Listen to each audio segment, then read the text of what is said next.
Half a day, Guam. Hello, half a day. And good afternoon, konnichiwa to all of our viewers right now. We have a very special guest. And I know that some of you probably don't know her yet because we just announced her um, a couple of days ago in our Instagram account. She was actually crowned 2 years ago as Miss International Guam 2019, or is it Miss International Guam 2019, 2020 now? 2020, yeah, pretty 2020. much. She was crowned 2 years ago, but because of the pandemic, she had to extend her reign for another year. And we are so happy to have with us today our reigning Miss International Guam, Miss Franky Lynn Hill. Hey. Hello, Franky. Hello, thank you for having me. No, the pleasure is mine. Thank you so much. I know that you are now afternoon there, and probably it's kind of busy around this time of the day, 5 o'clock right now in Guam. Yep, everybody's heading home. Everyone's getting out of work. It's pretty busy on the roads, but kind of chill here. Yeah, but anyway, Franky Lynn, right now, I just want to know the history behind the name Franky Lynn, because Franky is obviously, maybe a lot of people would associate it with a male name, but what's the history behind the Franky and the Lynn here? So my grandpa's name and my dad's name are both Franklin Hill. So I'm technically the third, but because my mom decided to take the name and separate them, they gave me the name Franky Lynn. It's very unique. I loved having that name growing up. Actually, it's very unique, and it's actually very catchy. But in a way, 4 years ago, the winner of Miss International from Indonesia, her name is Kevin Liliana, and that was also very catchy because her name was Kevin. Well, here, our Miss International Guam actually is on her third year at the University of Guam. You are a double major. You are taking both communications and theater. So I want to know exactly what brought you into communications and what brought you into the theater world, and why did you pursue that as your major, double major, in fact, at the university? So I initially did not go to school after high school. I took a year out, and I wasn't sure what I wanted to do once I got to college. So I had that struggle of finding out what passions I wanted to pursue. I knew I was really interested in theater, but I had a fear that that career wouldn't work out for me because it's such a risky business. So I sat down one day and I looked at the majors at the university because I just knew not going to school was just not for me. I knew I needed to pursue, I needed to get an education and pursue a full-time career with something. And so I'm looking through all the majors and I come across communications and I look at all the courses and I just fall in love with the major on the spot because every one of the classes is essentially like theater, but it felt more realistic to pursue that. And the more I went into communications, the more I realized that it was just so fun. I didn't consider journalism as something I wanted to pursue, but the more I got deeper into my studies, the more it became so fascinating to watch the process of how people get the film equipment ready and prepare for any type of show, because it was very similar. It really was reflective of theater. And with theater, I actually didn't get into it until my junior year of high school, and it was such a great experience that I fell in love with right away. That when I went to school, I wasn't considering majoring or minoring in theater, but I watched a play at my school and I just knew right then and there, this is something I need to do. This is something I want to do with my life. So when you were growing up, were you the kind of person who really loved to do performances, or were you someone who really enjoyed being on the spotlight, where your parents are actually watching you, and then you are in front of the TV or in the living room and you are entertaining everyone? Were you that kind of little girl? Yes, for my years from like 1 to 10, I was such a showgirl, and I loved performing and I loved being on stage. And it for a part of my life, what theater wasn't there. And like my middle school years, I forgot about theater and I just like delved into my studies and I forgot what that life was like. And then joining the theater again in high school just like opened up all these passions, and it was so fun to move around on stage and just be able to play Yeah. essentially. I understand actually the fun of being part of a theater, because when I was in high school myself, although not really on a full time or not something very serious, I also took part in several plays when I was in high school, and then the rehearsals, and sometimes the arguments between you and the director on how you're supposed to portray a role and how come your role is only like this and you wanted to improve more. But is there anything that you can actually tell the younger generations or even the older generations about the things that you have learned in life because of theater? I learned a lot about how to be more true to yourself. Ironically, when you're in a character's role, you have to be a different person.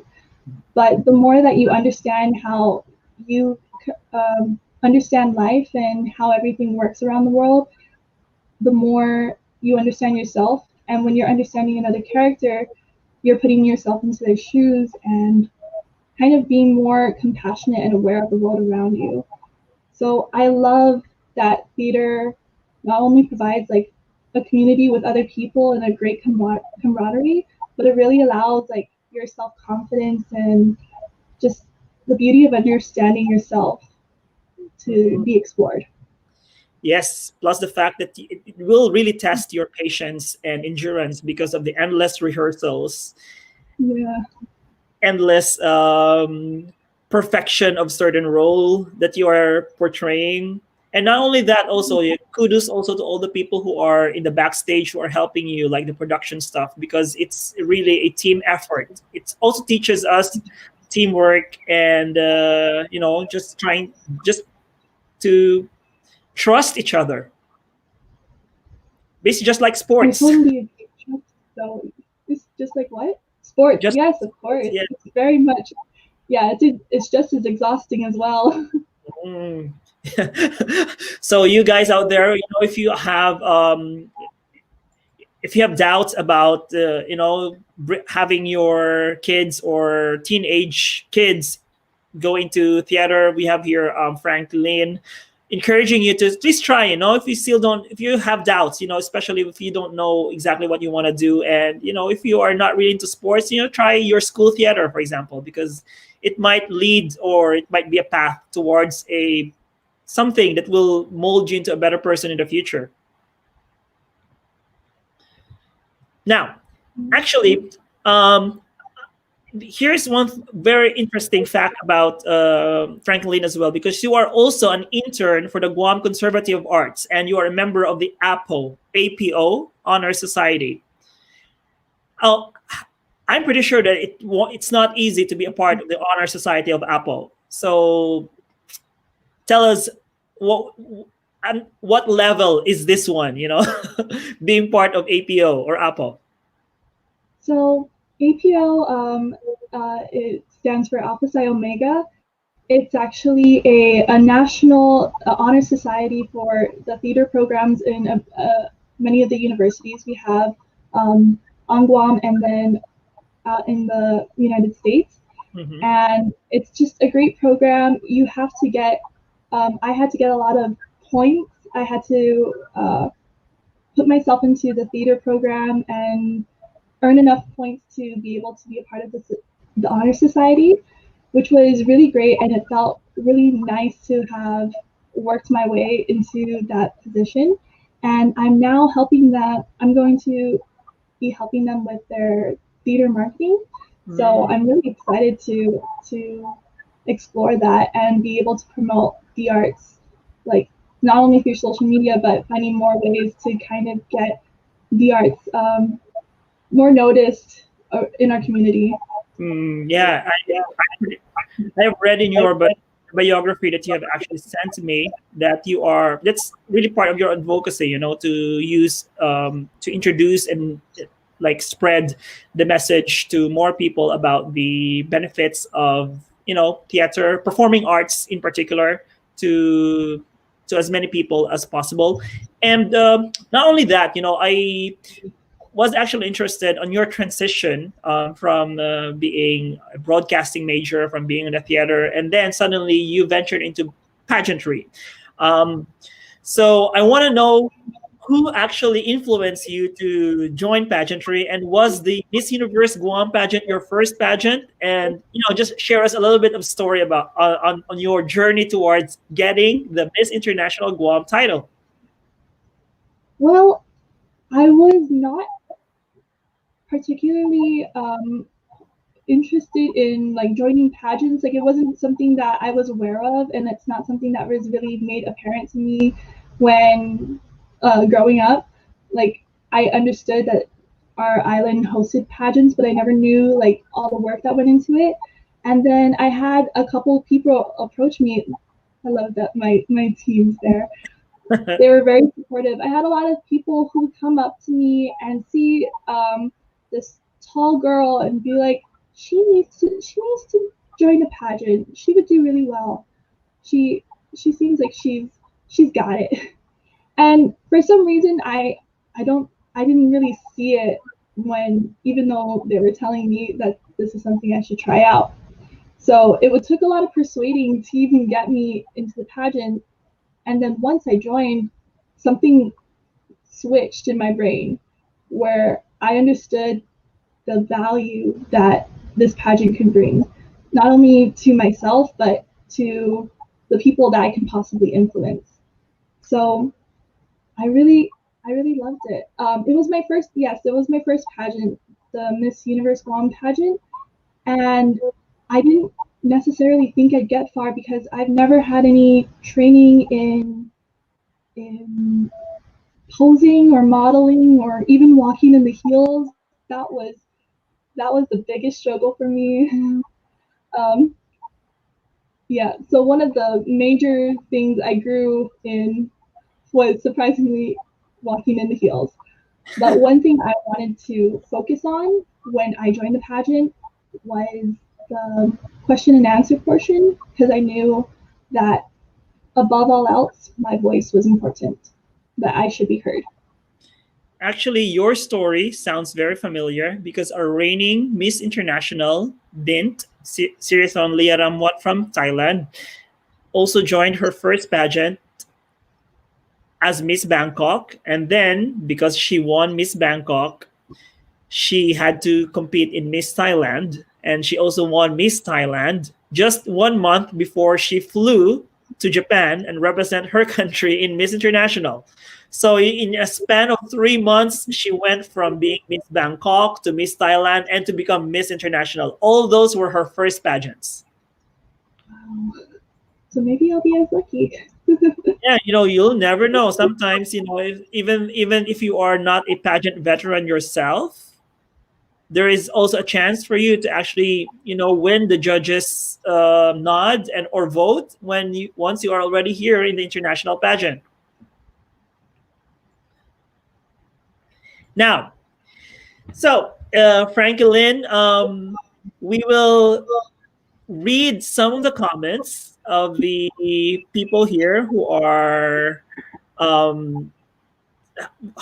sharing some really wonderful messages to you. We have here Miss International Czech Republic, Natalie Kochendova. She says, hi, love from Czech Republic. Pageant sisters. Hi, Natalie.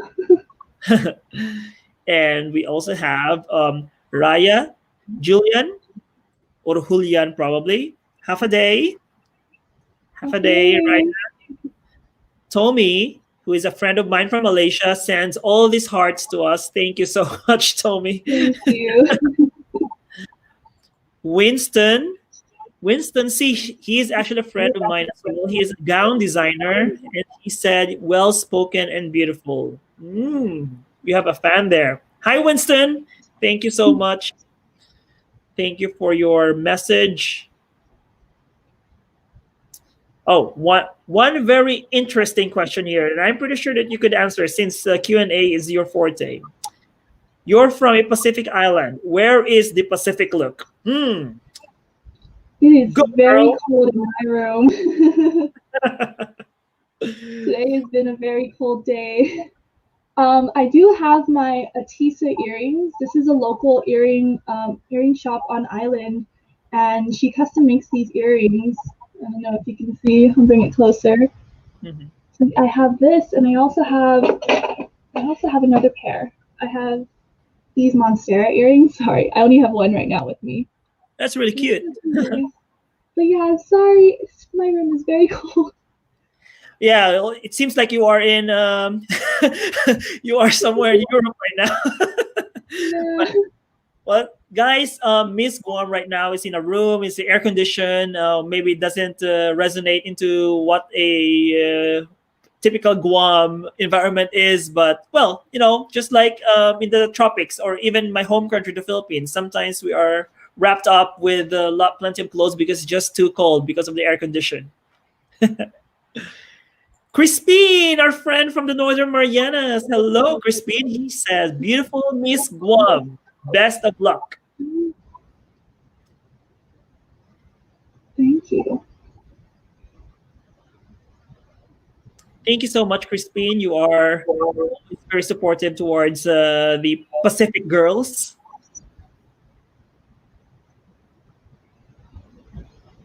Okay, here we go. This is like the follow-up question from Kane Roy. Other Pacific Island nations are being authentic culture.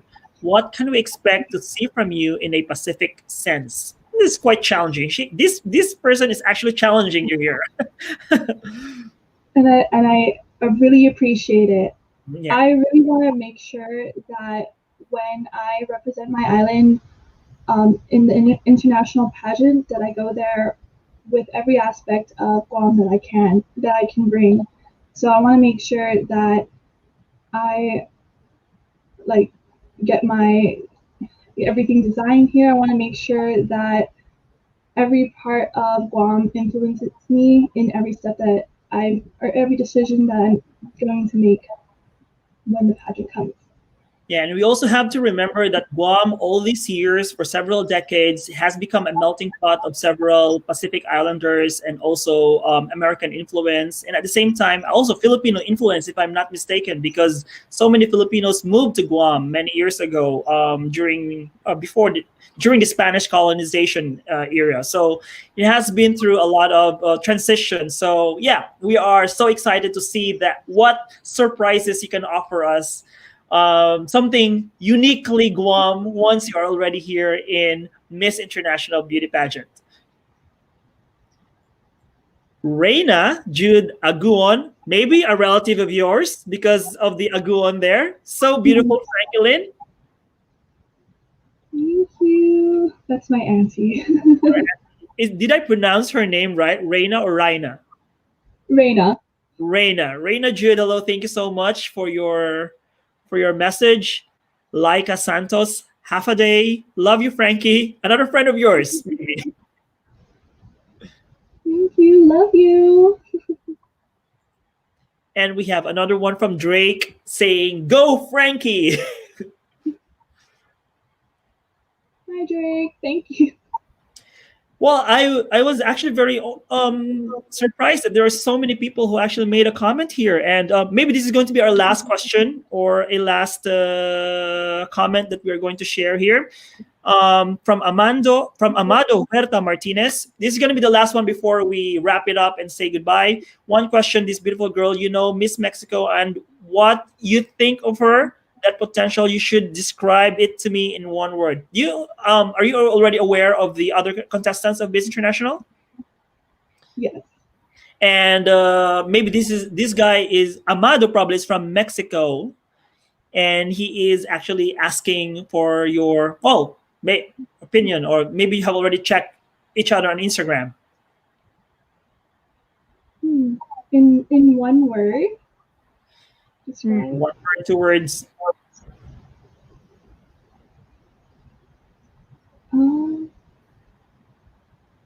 Thoughtful. Okay, thank you so much. Well, yeah, and we will just wrap it up with a message from Kaini, the one who gave us really challenging question today. So, other Pacific Islands, thanks for answering, Miss Guam. I'm sure you and Miss Cook Islands will be good friends. Well, yeah, and so is everyone else as well in the Miss International Beauty Pageant. So, guys, thank you so much for your comments. Thank you so much for your questions. Thank you so much, Franky Lynn, for your time. And guys, Thank you for having me. You can see Franky Lynn, even though she's not a pageant veteran, she has been handling all your questions like a pro, like a true queen. And watch out for her in the next edition of the no, not the next edition. Watch out for her in the Miss International Beauty Pageant, and we are so excited to have maybe 70 to 80 delegates from all over the world come here to Japan this coming November. Actually, you'll be arriving here around October, if I'm not mistaken. So you have 7 more months to prepare for the International Beauty Pageant. So again, thank you so much, Franky Lynn. Thank you so much to all those who watch. This is Stefan Diaz from the Miss International Organization. Once again, saying have a day. Thank you. Arigatou gozaimasu. And goodbye, everyone. Bye. Bye.